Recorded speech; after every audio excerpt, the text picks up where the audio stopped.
नर्मदे हर बोलो। मतलब ये कि माता जी के विग्रह के बारे में आप जानना चाहते हो, ठीक है। तो पहली बात तो नर्मदा जी को आप समझो। नर्मदा जी के बहुत सारे नाम हैं, बहुती है, सुर नदी है, वेद गंगा है, शिव कन्या है, समझ रहे हो, मेखल सुता है, और सबसे प्यारा नाम उनका एक रेवा है। रेवा समझते हो आप लोग? रेवा मतलब जो हमारे देश में बहुत सारी जनजातियां रहती हैं, तो जिनमें सबसे पुरानी जनजाति जो है, जिनको राष्ट्रीय मानव कहा जाता है, वो चेरो, धांगर, खरवार और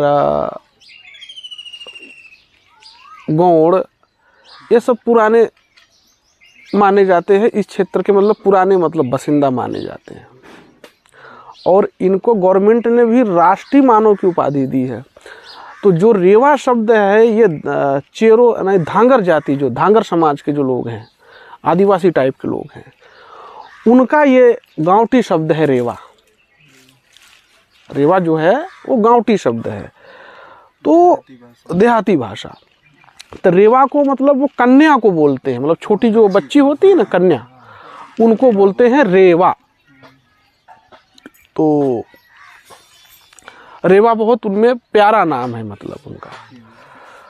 और माता जी का जो वाहन है वो मगरमच्छ है, लेकिन मगरमच्छ में बहुत सारे अध्यात्म छुपे हुए हैं। उनके विग्रह में ही सारा रहस्य छुपा हुआ है। माता जी के, हिंदुओं के जो देवी देवता हैं, उनका जो विग्रह होता है, उन्हीं में बहुत गहरा रहस्य समाया होता है।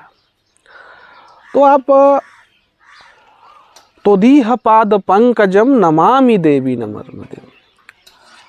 पंकज मतलब सूर्य भी होता है। आप पर्यायवाची शब्द में अगर जाएंगे तो सूर्य का एक नाम पंकज है, तोदीह पाद पंकजम। और कमल के फूल को भी पंकज के समान माना गया है, सूर्य के समान माना गया है। तो ऐसे ऐसे ऐसे सूर्य जो है हजारों, उनके कदमों में शोभावान होते हैं। पहला तो ये। और दूसरा मगर। मगर मतलब होता है संशय और सस्पेंस। मगर शब्द भी जो है गाँवटी से ही लिया गया है। मगर शब्द जो है, अब उन्हें मगरमच्छ का एक स्वरूप दिया गया है। जैसे कि पहले छोटे बच्चों को बताने के लिए कि एक कौवा होता था, तो उसको बेटा एक कौवा का है, तो उसी प्रकार का प्रमाण देने के लिए एक मगरमच्छ जो है माता जी का वाहन दिया गया। मगर का सही मतलब होता है संशय। संशय मतलब होता है ना सस्पेंस। मगर ये काम होगा कि नहीं, मगर ये काम आप कर पाओगे कि नहीं कर पाओगे, समझ रहे हो? द्वैत में जो संशय में है उसे मगर कहते हैं। संशय को काबू करने के बाद, यानी संशय को यानी काबू करने के बाद, वाहन को काबू करने के बाद, फिर वह दिखा रही हैं कि उनके हाथ में जो है शिवलिंग है। शिव मतलब सत्यम शिवम सुंदरम, यानी जो सत्य है वो ईश्वर है।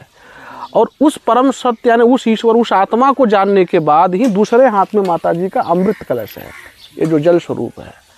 सब तो सत्य के जानने के बाद ही आप उस अमृत कलश के अधिकारी बनते हो। इसका पूरा आध्यात्मिक रीजन ये है माता जी का। और नर्मदा परिक्रमा तो बड़े भाग्य से माता जी बुलाती हैं। और जो परिक्रमा का जो शास्त्रोक्त विधान है वह 3 साल 3 महीना 13 दिन का है। उनमें भी लिखा है कि ऋषि कुल तारणी, यानी साधु ऋषि मतलब संत महात्माओं के कुल को तारने वाली देवी। गृहस्थ के लिए जमुना है, गंगा है, सरस्वती है। और ये माँ जो है महात्माओं के, यानी किसी कारणवश, किसी प्रारब्धवश अगर वो फंस गए, उनका मोक्ष नहीं हो पाया, तो उनके कुल को तारने के लिए ये हैं। और सरिताओं में स्नान करने से पाप कटते हैं, लेकिन माँ रेवा के दर्शन मात्र से पाप नाश हो जाते हैं। नर्मदे हर। जय माँ कामाक्षा।